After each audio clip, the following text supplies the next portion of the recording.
බිත්තර වලින් මේ වගේ රසම රස ඩෙවල් එකක් හදමුද? ඉතින් කොහොමද? හැමෝම ආදරෙන් පිළිගන්නවා කැමලන්තේට. ගෙදර මස් මාළු නැති දවසට ලේසියෙන්ම හදාගන්න පුළුවන් රසම රස රෙසිපි එකක් තමයි අද මම අරගෙන ආවේ. උයන්න කම්මැලි දවසට බත් කන්න මේ ඩෙවල් එක හදාගත්තා නම් වෙන මොකුත්ම අවශ්‍ය වෙන්නේ නැහැ. ඒ තරම්ම රසයි. එහෙනම් අපි බලමු ඒක හදන්න අවශ්‍ය කරන ද්‍රව්‍ය මොනවද කියලා. බිත්තර, ලුණු, මාළු මිරිස්, කරපිංචා, කෑලි මිරිස්, ලුණු, තක්කාලි සෝස්, සීනි, තලාගත්තු ඉඟුරු සුදු ලුණු, ගම්මිරිස් කුඩු, සෝයා සෝස්, ඒ වගේම පොල් තෙලුත් අවශ්‍ය වෙනවා.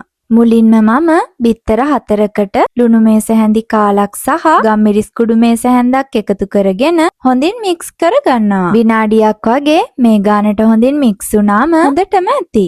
දැන් මම බිත්තර මික්ෂේක බැද ගන්නයි හදන්නේ. මුලින්ම පෑන් එකක් ලිපේ තියාගෙන පොල් තෙල් මේස හැන්දක් වගේ එකතු කරගන්න ඕනේ. ඊළඟට බ්‍රෂ් එකකින් තෙල් ටික පෑන් එකේ හැමතැනම හොඳින් ගා ගන්නවා. එතකොට බිත්තරේ වෙන් කරගන්න ලේසි. ඊළඟට තෙල් ටික රත් වීගෙන එනකොට හදාගත්තු බිත්තර මික්ෂේක එකතු කරගන්නවා. දැන් පෑන් එක වහලා විනාඩියක් වගේ හොඳින් කුක් කරගන්නවා. මේ තියෙන්නේ හරියටම විනාඩියකට පස්සේ. දැන් ආයිමත් අනිත් පැත්ත හරවලා පෑන් එක වහලා තවත් විනාඩියක් වගේ කුක් කරගන්න ඕනේ. මෙන්න මේ ගානට හොඳින් කුක් වුණාම මම බිත්තර එක ලිපෙන් ඉවත් කරගන්නවා. ඔන්න දැන් මම බැදගත්තු බිත්තර පොඩි කෑලි වලට කපා ගන්නයි හදන්නේ. මෙන්න මේ වගේ ප්‍රමාණයේ පොඩි කෑලි වලට කපා ගන්න ඕනේ. දැන් සේරම ඉන්ග්‍රීඩියන්ට්ස් ලෑස්ති නිසා අපි ඩෙවල් එක හදාගමු. ආයිමත් පෑන් එකක් ලිපෙන් තියාගෙන තෙල් මේස හැඳි දෙකක් වගේ එකතු කරගන්නවා. තෙල් ටික රත් වීගෙන එනකොට තලාගත්තු ඉඟුරු සුදු ලුණු පේස්ට් එකෙන් මේස හැඳි 2යි කරපිංචා කොළ කීපයකුයි එකතු කරගෙන විනාඩියක් වගේ හොඳින් කුක් කරගන්න ඕනේ. මේ ගානට හොඳින් බැදිලා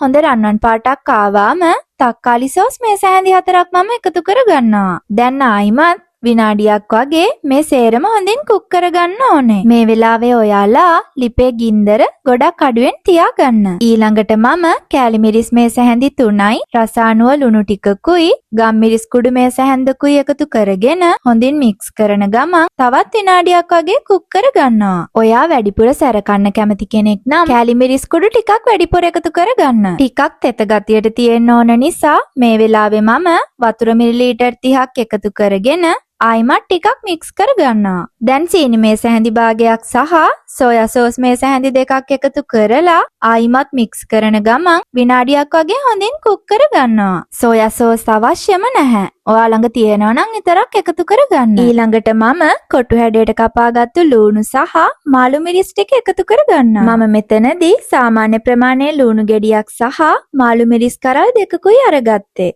මේ වෙලාවේ ලිපේ ගින්දර සාමාන්‍ය ප්‍රමාණයේ තියාගෙන අපි හදාගත්තු පේස්ට් එක එකතු කරගත්තු ඉන්ග්‍රීඩියන්ට්ස් වල හොඳින් තැවෙරෙනකන් මික්ස් කරන ගමන් විනාඩි 2ක් වගේ හොඳින් කුක් කරගන්න ඕනේ. විනාඩි 2කට පස්සේ අන්තිමටම මම කපාගත්තු බිත්තර කෑලි ටිකත් එකතු කරගන්නවා. දැන් ආයිමත් තවත් විනාඩි 2ක් වගේ බොහොම පරිස්සමෙන් හැන්දකින් මික්ස් කරන ගමන් කුක් කරගමු. ඉක්මනින්ම කැඩෙන්න බලන නිසා ඔයාලා අනිවාර්යයෙන්ම අන්තිම වෙලාවේ බිත්තර ටික එකතු කරගන්න.